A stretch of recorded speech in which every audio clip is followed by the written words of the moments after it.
Hello everyone, welcome back to your online study group. जैसा कि last class में हम लोगों ने बिजनेस स्टडीज़ की स्टाफिंग चैप्टर का एक पार्ट कंप्लीट कर लिया था। आइए कंटिन्यू करते हैं, क्योंकि अब ज़्यादा वक्त रहा नहीं है हमारे पास। बोर्ड्स एकदम सर पे आ चुके हैं। और एक चीज़ और बता देता हूँ कि जिस हिसाब से कोरोना के केसेस बढ़ते जा रहे हैं, तो आप ये मत सोचिएगा कि एग्ज़ाम कैंसिल हो जाएंगे या ऑनलाइन हो जाएंगे। ऐसा अब भी इस बार कुछ भी नहीं होने वाला है। चांसेस तो यही है, बाकी आपके लक पे डिपेंड है। लास्ट क्लास में हमने स्टाफिंग के बारे में पढ़ा था कि स्टाफिंग के प्रोसीजर के 8 स्टेप्स देखे थे, जिसमें से हमने रिक्रूटमेंट भी देखा था, हमने सिलेक्शन भी देखा था, हमने डेवलपमेंट भी देखा था, हमने ट्रेनिंग सेशन भी देखा था। इन सारी चीज़ों के बारे में पढ़ा था। आज की जो क्लास रहेगी हमारे कंपोनेंट्स और एलिमेंट्स ऑफ द स्टाफिंग के साथ में मैक्सिमम 1 या 2 क्लासेस और रहेगी और हमारा स्टाफिंग का चैप्टर कंप्लीट हो जाएगा। चलिए कैरी ऑन करते हैं।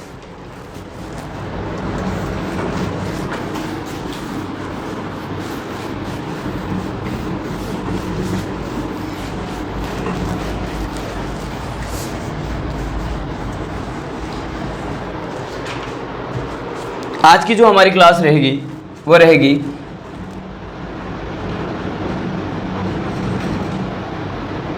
कंपोनेंट्स या एलिमेंट्स ऑफ स्टाफिंग। मार्कर कुछ ज़्यादा ही लाइट हो गया ना, कोई बात नहीं जनाब। वो कहते हैं ना, तकदीर लिखने वाले या अपनी मेहनत करने वाले तो अपने पसीने की स्याही से भी अपना इतिहास लिख दिया करते हैं। तो फिर तो ये तो मार्कर है फिर भी। चलिए शुरुआत करते हैं। कंपोनेंट्स या एलिमेंट्स ऑफ स्टाफिंग की बात करें तो 3 पार्ट्स में डिवाइड किया गया है इसको। सबसे पहले अपन देखेंगे रिक्रूटमेंट को, फिर देखेंगे अपन सिलेक्शन को, फिर ट्रेनिंग और डेवलपमेंट को। तो चलिए 3 मेनली स्टेप रहेंगे हमारे रिक्रूटमेंट,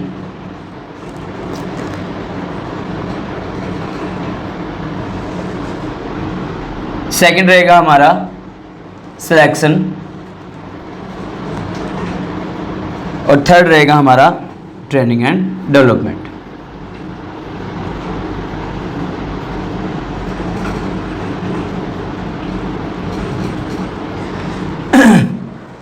इन 3 क्लासेस में, यानी कि आज की क्लास के बाद में मैक्सिमम 2 क्लासेस और रहेगी।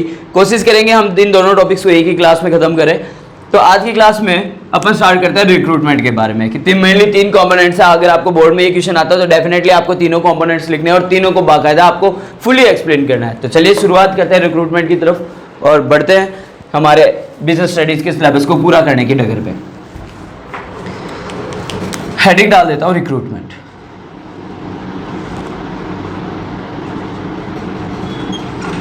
रिक्रूटमेंट है क्या, पहले तो ये देखिए। रिक्रूटमेंट की बात की जाए तो आई थिंक आप इंग्लिश मीडियम के स्टूडेंट्स हैं या फिर पंजाब बोर्ड के या राजस्थान बोर्ड के, डजंट मैटर, इस वर्ड से भली बात ही वाकिफ ही होंगे। रिक्रूटमेंट यानी एक ऐसा प्रोसीजर जिसमें अपन क्या करते हैं, अट्रैक्ट करते हैं ज़्यादा से ज़्यादा एप्लीकेंट्स को। इमेजिन करिएगा जैसे कि मैं एक कंपनी चला रहा हूँ,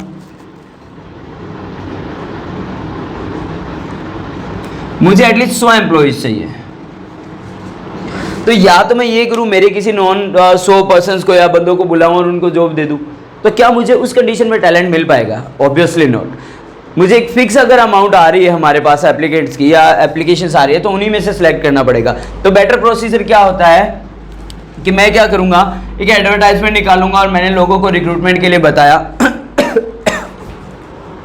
एक्सक्यूज मी, मैं लोगों को काफ़ी सारे रिसोर्सेज हैं, उन रिसोर्सेज की भी बातें करेंगे, सोर्सेज की बातें करेंगे, किस तरीके से रिक्रूटमेंट हो सकता है। एक बार वर्बली बता देता हूँ। मैंने एडवर्टाइजमेंट किया कि भाई मेरी कंपनी में जॉब के लिए वैकेंसीज वैकेंट है। तो जैसे ही पब्लिक को पता चलेगा, एक फिक्स क्राइटेरिया रखा मैंने क्वालिफिकेशन के अकॉर्डिंग या किसी भी चीज़ के अकॉर्डिंग। तो मान लीजिए मेरे पास 1000 एप्लीकेंट्स आ जाते हैं। हाँ, अब मेरे पास ऑप्शन है, मुझे इन 1000 एप्लीकेशंस में से सिर्फ कितने बंदे चाहिए? 100 बंदे चाहिए। मैं इन 100 बंदों के लिए क्यों? क्योंकि मैं क्या ढूंढ रहा हूँ, टैलेंट ढूंढ रहा हूँ कि भाई जो मेरे को फायदा पहुंचा सके, जिस ट्रैक पे मैं चाहता हूँ कि मेरी कंपनी अचीव करे, तो मुझे टैलेंटेड या स्किलफुल बंदों की तलाश है। तो मैं ऑब्वियसली क्या करूँगा, मान लीजिए इन 1000 में से मैंने 600 चूज कर लिए, या फिर इमेजिन कर लेते हैं ये 1000 में से मैंने 600 को सिलेक्ट किया कि भाई चलिए ठीक है 400 को डिस्कार्ड कर देते हैं। अब 400 बंदे मेरे को नहीं पसंद आए। अब भी लेकिन मैंने पसंद कितने किए? 600, और मुझे चाहिए कितने? 100। और ये अभी भी कंफ्यूज है कि यार मैं इनमें से किनको लूँ और किनको छोड़ूं, तो मैं क्या करूंगा, एक एग्जाम क्राइटेरिया या फिजिकल क्राइटेरिया जिस हिसाब से भी मेरे को रिक्वायरमेंट है, मैंने एक रिटन एग्जाम स्टार्ट किया और रिटन एग्जाम में मैंने मेरिट बेसिस पे 100 बंदों को फाइंड आउट कर लिया। रह गए कितने? 500।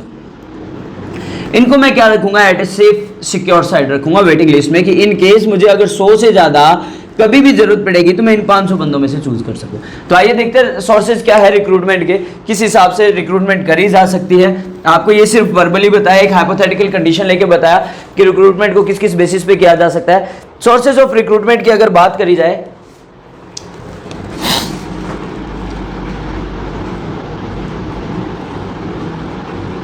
सोर्सेज ऑफ रिक्रूटमेंट, दो सोर्सेज रहेंगे हमारे। पहला सोर्स होगा हमारा इंटरनल और दूसरा रहेगा हमारा एक्सटर्नल। इंटरनल सोर्स यानी ऐसे एप्लीकेंट्स या फिर ऐसे एम्प्लॉयज जो मेरे कंपनी में या मेरी ऑर्गेनाइजेशन में पहले से ही काम कर रहे हैं, और मुझे पता है ऑब्वियसली अगर मेरी कंपनी में काम कर रहे हैं तो मैं उन्हीं में से चूज कर सकता हूं। या फिर दूसरी जगह पे मान लीजिए मेरे पास 3 ब्रांचेस है, एक है मेरी दिल्ली, एक गोवा, एक मुंबई।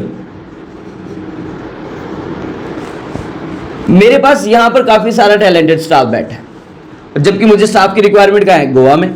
तो ऑब्वियसली मैं पहला ऑप्शन क्या देखूंगा कि हाँ यार यहां से कुछ एक टैलेंटेड स्टाफ उठा लेता हूं और कहां ट्रांसफर कर देता हूं? गोवा ट्रांसफर कर देता हूं। एक ऑप्शन ये भी है मेरे पास, और एक ऑप्शन ये भी है कि भाई यहां पर जो स्टाफ मेरे पास काम कर रहा है, जैसे अपन देख लेते हैं मेरे पास क्लरिकल स्टाफ है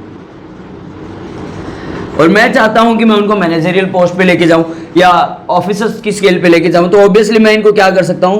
प्रमोट कर सकता हूं, प्रमोशन इनका कर सकता हूं। हाँ, क्लरिकल की जगह जो भी वैकेंट होगी उस पर अपन नई रिक्रूटमेंट ओपन कर लेंगे, उसकी भी बात करेंगे।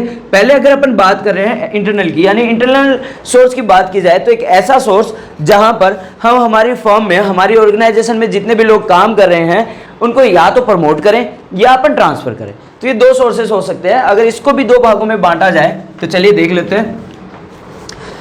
इंटरनल सोर्स को भी अगर 2 भागों में बांटे हम, तो ये 2 ऑप्शंस रहेंगे हमारे पास। पहला ऑप्शन रहेगा हमारा ट्रांसफर और दूसरा ऑप्शन रहेगा हमारे पास प्रमोशन।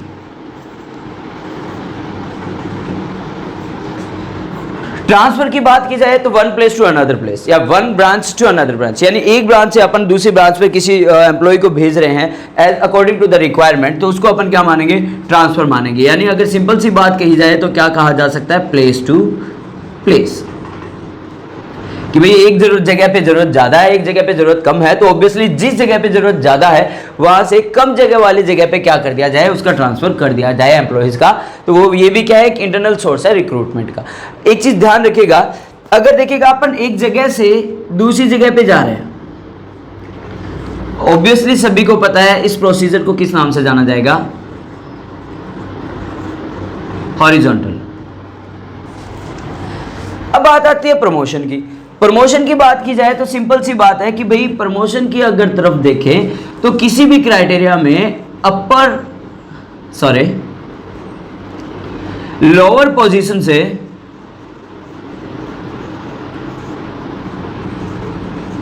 प्रमोट कर दिया जाए अपर पोजीशन पर। इमेजिन करिए मैं एक मैन्युफैक्चरिंग कंपनी चला रहा हूँ, हो सकता है किसी भी टाइप की, या इलेक्ट्रिकल मैन्युफैक्चरिंग कंपनी चला रहा हूँ, तो मुझे पता है कि मेरे पास जूनियर इंजीनियर्स की कमी है, और जबकि मेरे पास लेबर्स काफ़ी हैं और जो काफ़ी टाइम से मेरी ऑर्गेनाइजेशन में काम करे, 5 साल 10 साल 15 साल 20 साल, और उनको इस काम के अच्छे से टेक्निक्स पता है, स्किलफुल वो बन चुके हैं, सारी चीज़ों का एक्सपीरियंस उनको हो चुका है। तो मैं क्या करूंगा? ऑब्वियसली जितना भी लोअर कैटेगरी स्टाफ है, यानी जो लोअर पोजीशन पे है, उनको क्या प्रमोट कर दूंगा? अच्छा, मान लीजिए मैंने नॉर्मल मैकेनिक को यहाँ पे क्या बना दिया? जूनियर इंजीनियर बना दिया, ठीक है। अब यहाँ पे जो पोजीशंस खाली होगी उसके लिए अपन एक्सटर्नल सोर्सेज को यूज कर लेंगे। यानी कि एक चीज देखा आपने, अगर प्लेस टू प्लेस जा रहा है तो that will be the known as the horizontal process, लेकिन यहाँ पर लोअर पोजीशन से अपर पोजीशन की तरफ जा रहा है तो यानी इसको किस नाम से जाना जाएगा? Vertical position. क्योंकि अपन क्या कर रहे हैं, जो हमारी फर्म में, हमारी ऑर्गेनाइजेशन में किसी लोअर पोस्ट पे काम कर रहे हैं या फिर किसी नीचे पोस्ट पे काम कर रहे हैं, और हमें पता है कि obviously that person is talented and really beneficiary for us, और वो इससे ज़्यादा अच्छे से काम कर सकता है, तो अपन उसको क्या करेंगे, प्रमोट कर देंगे नई पोजीशंस के लिए, और जो पीछे पोजीशंस खाली हुई है उसमें अपन नई रिक्रूटमेंट कर लेंगे। अब बात आती है इनकी मेरिट्स और डीमेरिट्स की। चलिए देख लेते हैं। अगर मेरिट देखें इंटरनल की, किसकी, इंटरनल की मेरिट्स देखूं मैं, तो सीधी सी बात है, चलिए मैं लिख देता हूं यहां पर मेरिट्स, यानी फायदे क्या क्या है। अगर हम इंटरनल रिक्रूटमेंट कर रहे हैं तो सीधी सी बात है, हमें बाहर ढूंढना नहीं पड़ेगा, टाइम बचेगा, यानी कहा जा सकता है सेविंग ऑफ टाइम। ना हमें कोई प्रोसीजर फॉलो करना, ना हमें रिक्रूटमेंट करवानी, ना हमें इंट्रो करवाने, ना हमें ट्रेनिंग करवानी। ट्रेन तो ऑब्वियसली पर्सन है, पहले से काम कर रहे हैं। दूसरा, हमारे पास एक और बेनिफिशियल रहता है, सेविंग ऑफ मनी, पैसे भी बच रहे हैं। अगर प्रोसीजर फॉलो करते हैं एक्सटर्नल सोर्सेज की तरफ से, कि पहले अपन एडवर्टाइजमेंट देते हैं, मीडिया में ये बातें करते हैं, सोशल मीडियाज पे अपलोड करते हैं, या पम्फलेट्स वगैरह पब्लिश करते हैं, कि या एडवर्टाइजमेंट या न्यूज़पेपर में डलवाते हैं that we are looking for और we are seeking for the employees, तो obviously it will take a lot of time, काफ़ी वर्क लेता है। फिर एक इंटरव्यू कंडक्ट होता है, या फिर एक रिटन एग्जाम, जो भी अपन क्राइटेरिया डिसाइड करते हैं वो सारी चीज़ें हमें फॉलो अप करनी पड़ती है।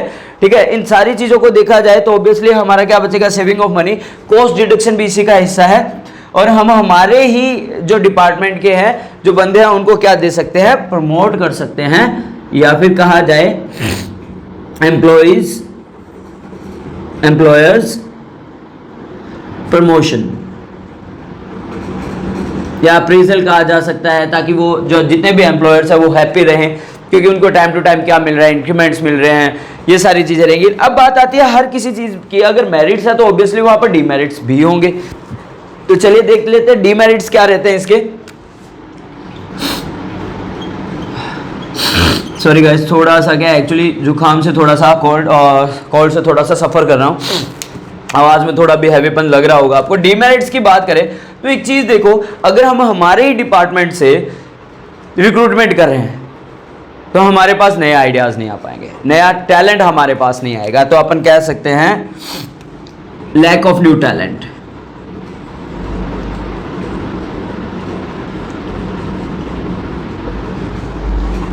नया टैलेंट नहीं आएगा तो ऑब्वियसली कंपटीशन नहीं होगा, तो अपन क्या कह सकते हैं, lack of competition.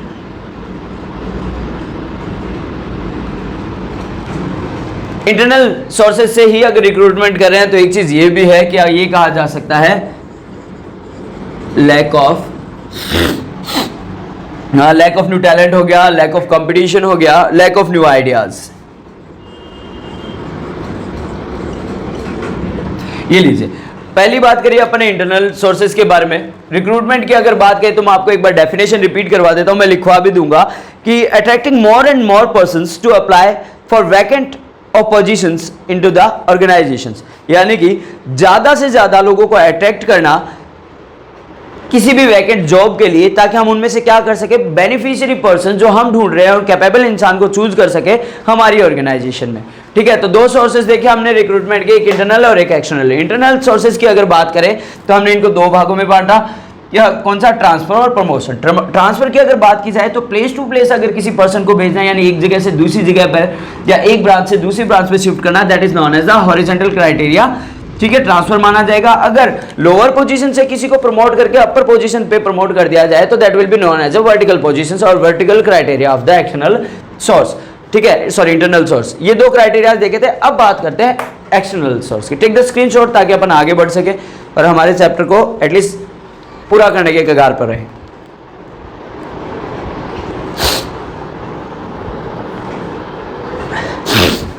I hope you have taken the screenshot. मैं पूरा ही रफ कर देता हूं क्योंकि ऑब्वियसली एक्सटर्नल सोर्सेज की बात करें तो हमें काफी टाइम लगेगा और पूरा व्हाइट बोर्ड हमें यूटिलाइज करना पड़ेगा। अगर किसी ने स्क्रीनशॉट नहीं लिया आप तो थोड़ा पीछे जाकर के स्क्रीनशॉट ले सकते हैं। और एक छोटी सी रिक्वेस्ट है कि प्लीज साथ के साथ नोट्स बनाते चलें ताकि टॉपिक्स आपको अच्छे से क्लियर हो जाए। और प्लीज प्लीज प्लीज काफी ज्यादा मेहनत लगती है क्लासेस को बनाने में, कंटेंट तैयार करने में, तो इतनी सी रिक्वेस्ट है कि आप लाइक और फॉलो तो आप जरूर करेंगे और शेयर भी करें ताकि आपके फ्रेंड्स को भी हेल्प हो सके। आइए शुरुआत करते हैं एक्सटर्नल सोर्सेज की।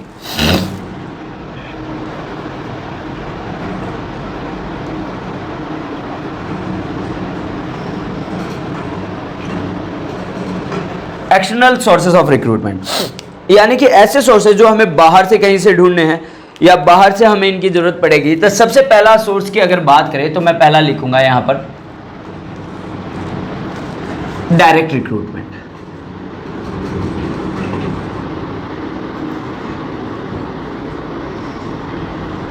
डायरेक्ट रिक्रूटमेंट यानी इसके तहत हमें ज़्यादा मेहनत नहीं करनी है, हमें सिर्फ क्या करना है, हमारी जो भी फर्म है या कंपनी है उसके आगे बोर्ड लगा देना है, एक पम्फलेट चिपका देना है कि that we are looking for the employees. तो ज़्यादा ना एडवर्टाइजमेंट किया ना कुछ, और जो भी लोग आएंगे या जो भी वर्कर्स हमारे काम कर रहे हैं, एम्प्लॉयर्स काम कर रहे हैं, वो एम्प्लॉयज़ क्या करेंगे, अपने नॉन को, अपने रिलेटिव्स को, अपने फ्रेंड्स को ये बातें बताएंगे कि भाई ठीक है हमारी फर्म में भी इन चीज़ों की ज़रूरत है या एम्प्लॉयर्स की ज़रूरत है। तो ऑब्वियसली वो क्या करेंगे, सीधा का सीधा लोगों को या फिर अपने नॉन को ये सारी चीज़ें बताएंगे। तो इसको क्या माना जाता है, डायरेक्ट रिक्रूटमेंट माना जाता है कि हमने सिर्फ फर्म के बाहर एक बोर्ड लगाया और लोगों को इनवाइट कर लिया कि आइए आप हमारे यहाँ पे हमारे ऑर्गेनाइजेशन में काम करें। ठीक है, नेक्स्ट अगर देखें तो हमारा रहेगा कैजुअल कॉलर्स। कैजुअल कॉलर्स, अब कैजुअल कॉलर्स के बारे में मैं एक बार पहले भी बता चुका कि जैसे मान लीजिए कि हम अगर देखें कि पहले मैंने जैसे सबसे पहले ये एग्जांपल बता दिया था कि मुझे मान लीजिए 100% एम्प्लॉयज़ की ज़रूरत है। मैंने देखा कि लोग मेरे पास, मैंने जैसे ही बोर्ड वगैरह लगाया या फिर कुछ किया तो मेरे पास एटलीस्ट मैंने जैसे लोगों में कहा या एम्प्लॉयज़ टू एम्प्लॉयज़ से इन्फॉर्मेशन पहुंची, मेरे पास 1000 एप्लीकेशंस आ गई। अब इन 1000 एप्लीकेशंस में मैंने कितने ढूंढे, 600 को मैंने पास किया और 400 को मैंने फेल कर दिया। ये लीजिए, अब इन 600 में से मैंने कितने चूज किए, 100, मेरे पास लेफ्ट कितने बचे, 500। अब हर कंपनी ऐसा ही करते हैं कि जो भी आपके पास पहले आपने जो भी क्राइटेरिया रखा था एग्जामिनेशन का या फिर जो भी आपने क्राइटेरिया रखा था रिक्रूटमेंट का, एम्प्लॉयज़ को सिलेक्ट करने का, उस क्राइटेरिया के तहत आपके पास क्या रहते हैं, पुराने डेटास अवेलेबल रहते हैं। तो यहाँ पर जैसे मान लीजिए आपके पास 500 डेटास ऐसे हैं जो कैपेबल हैं, तो इन केस फ्यूचर में अगर हमें जरूरत पड़ती है तो हम इन 500 में से क्या करेंगे, नए 100 एम्प्लॉयज़ को ढूंढ लेंगे। तो सेकंड हमारा क्या रह जाता है, कैजुअल कॉलर्स रह जाता है। थर्ड की अगर बात करें, चलिए मैं इसको थोड़ा सा रफ कर रहा हूँ, आई थिंक आप नोट्स बनाते चलेंगे साथ साथ। ये लीजिए, थर्ड की अगर बात करें तो मैं लिख देता हूँ यहाँ पर लेबर कॉन्ट्रैक्टर्स। ये इन एक्चुअल में क्या है ना, लेबर कॉन्ट्रैक्ट्स की काफ़ी बड़ी चेन होती है और स्पेसिफाई करता है लेबर कॉन्ट्रैक्टर्स यानी कि कंस्ट्रक्शन डिपार्टमेंट में। आपने कभी नोटिस किया कि जब कभी हमें घर या बिल्डिंग कुछ भी बनानी होती है तो ऑब्वियसली हम सिर्फ एक कॉन्ट्रैक्टर को हायर करते हैं और इन कॉन्ट्रैक्टर्स के पास में इतने ज़्यादा तादाद में एम्प्लॉयज़ की नंबरिंग्स होती है कि रिक्वायरमेंट के अकॉर्डिंग ही अपने आप इनको हायर कर लेते हैं। हमने सिर्फ किसको कहा, हमने कॉन्ट्रैक्टर को कहा, और जितने बंदे चाहिएगे वो कौन अवेलेबल करवाएगा, कॉन्ट्रैक्टर खुद ही अवेलेबल करवा देगा। ज़्यादातर इस तरीके की कॉन्ट्रैक्टर्स कौन या इस तरीके के लेबर्स या सोर्सेज कहाँ अवेलेबल होते हैं, कंस्ट्रक्शंस में।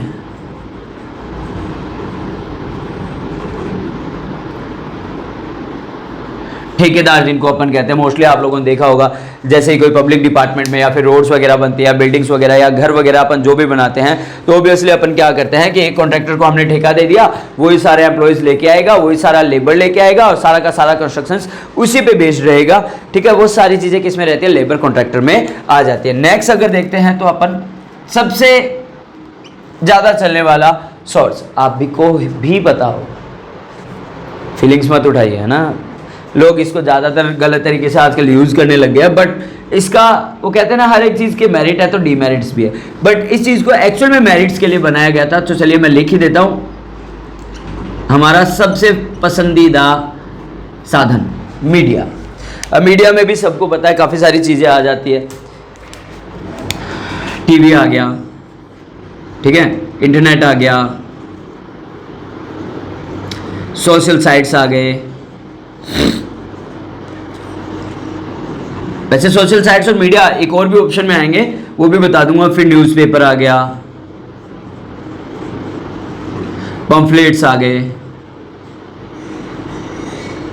ये सारे किसके हिस्से हैं, मीडिया के हिस्से। वर्बली भी एडवर्टाइजमेंट इसी का हिस्सा है। नेक्स्ट अगर बात की जाए तो देखिएगा दो चीज़ें और आती है हमारे सामने कि किसी भी चीज़ को अगर रिक्रूटमेंट में लेना होता है तो हम दो चीज़ों की तरफ और देखते हैं। उनको अगर कहा जाए तो दो नाम आते हैं हमारे सामने, एम्प्लॉयमेंट एक्सचेंज और प्लेसमेंट एजेंसीज, जो सबसे बड़ा रिसोर्सेज रहते हैं किसका, रिक्रूटमेंट का। चलिए देखते हैं इनको भी, ये क्या है। मैं यहां से लाकर इसको दो भागों में बांट देता हूं।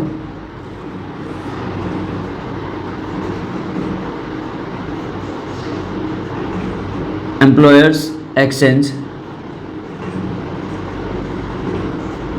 और प्लेसमेंट एजेंसीज। एम्प्लॉयर्स एक्सचेंज, अब देखो सीधी सी बात है, आई थिंक आपको नाम से पता चल रहा होगा कि एम्प्लॉयर एक्सचेंज की बात की जाए तो ऑब्वियसली ये क्या होता है, एक तरीके से एक डिपार्टमेंट होता है, इनका एक ऑफिस बना होता है जहां पर काफ़ी सारे टैलेंटेड या स्किलफुल एम्प्लॉयज़ की डेटाज वगैरह होते हैं, इनके पास सारे रिकॉर्ड्स होते हैं। तो पहली तो सबसे इंपॉर्टेंट बात मैं आपको बताना चाहूँगा कि एम्प्लॉयर्स एक्सचेंज ऑफिस जो होते हैं ये कौन रन करता है, गवर्नमेंट रन करती है। ट्रांसफर के बारे में सुना होगा कि गवर्नमेंट को जब कभी टैलेंटेड लोगों की जरूरत रहती है तो ऑब्वियसली ये क्या करते हैं, एक डिपार्टमेंट से दूसरे डिपार्टमेंट के लिए इन सारी चीज़ों की डिमांड कर लेते हैं या एम्प्लॉयज़ को बुला लिया जाता है। प्लेसमेंट एजेंसी की बात की जाए तो सीधी सी बात है, प्लेसमेंट एजेंसी जितनी भी होती है ये प्राइवेट डिपार्टमेंट का होता है।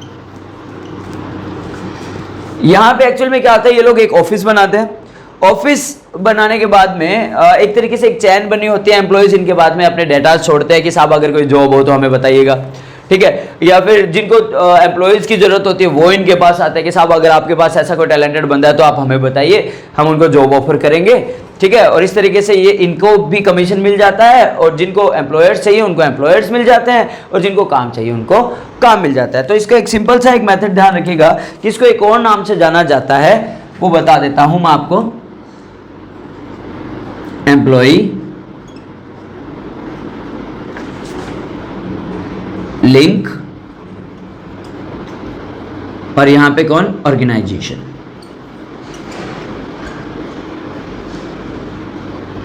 यानी एक चैन बनी हुई है एक तरीके से किसकी, एम्प्लॉयज के बीच में, और ये लिंक कौन आ गए, प्लेसमेंट एजेंसीज, और इधर कौन है, एम्प्लॉयज है। अगर ये क्या कर देंगे, यहाँ पे अपने डेटा छोड़ेंगे और इनको जब भी जरूरत पड़ेगी ऑर्गेनाइजेशन वाले ये यहाँ पे आएंगे और कहेंगे साहब हमें आप एम्प्लॉयज अवेलेबल करवाइए, तो ऑब्वियसली ये इनको इनके थ्रू यहाँ पहुंचा देंगे, इनको बंदे मिल जाएंगे और इनको काम मिल जाएगा, ठीक है।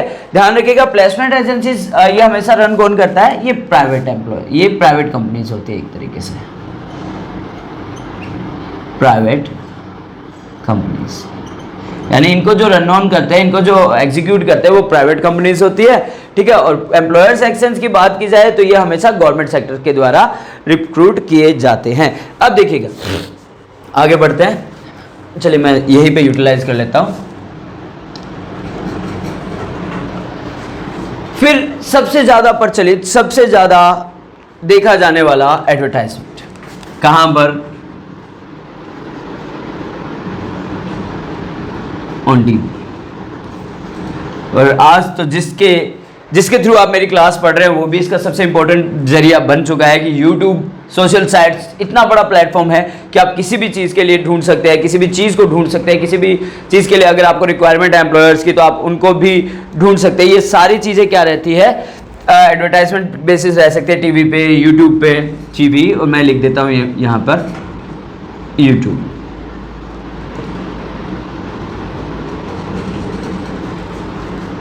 ठीक है। फिर इसके बाद एक और ऑप्शन आता है हमारा वेबसाइट्स।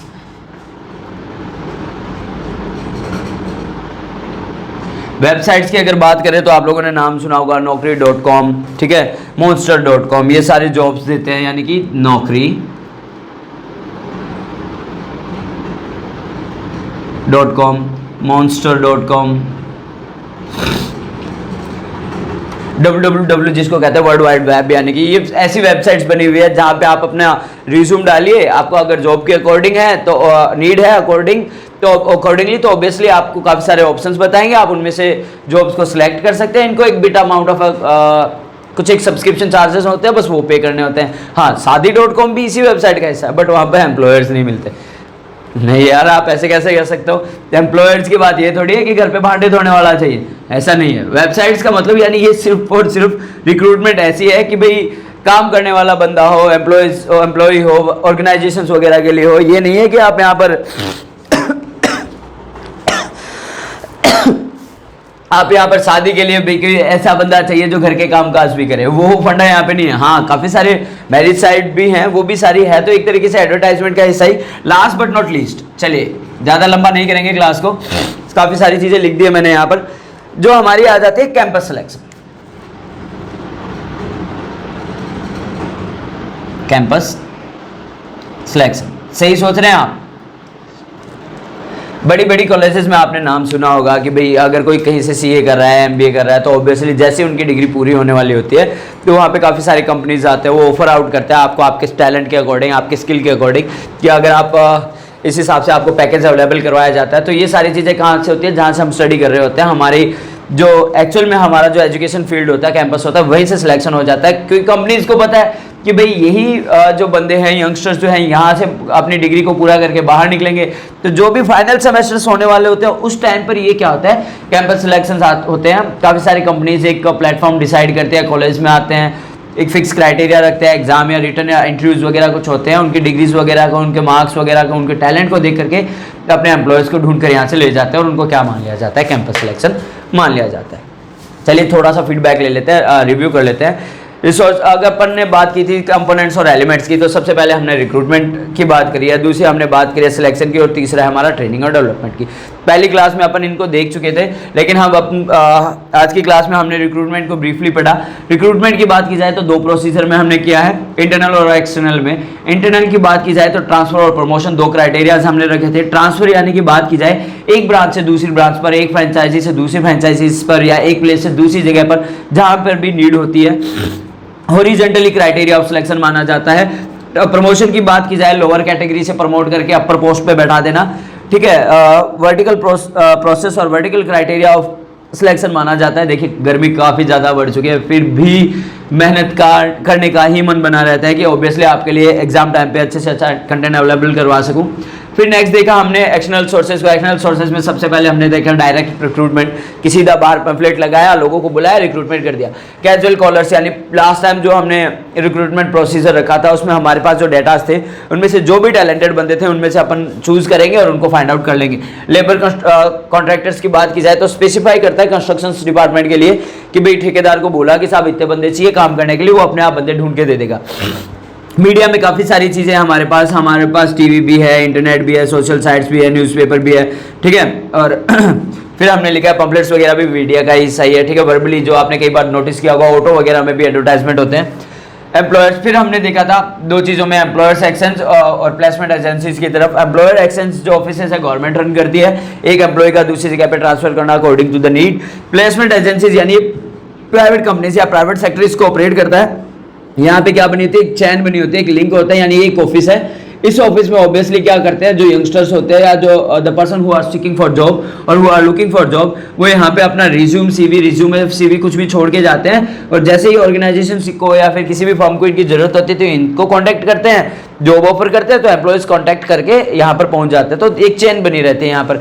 फिर हमने देखा था एडवर्टाइजमेंट और टीवी है, यूट्यूब है, सोशल साइट्स है, ये सारी चीज़ें। वेबसाइट्स की बात देखें, monster.com, naukri.com, शादी.com भी इसी का हिस्सा है, बट वहाँ पर पढ़े लिखे एम्प्लॉयज़ मिलते हैं जो बीवी की सेवा भी करे, घर का कामकाज भी करे, ऐसा नहीं है, मत सोचिएगा इस बारे में, ठीक है।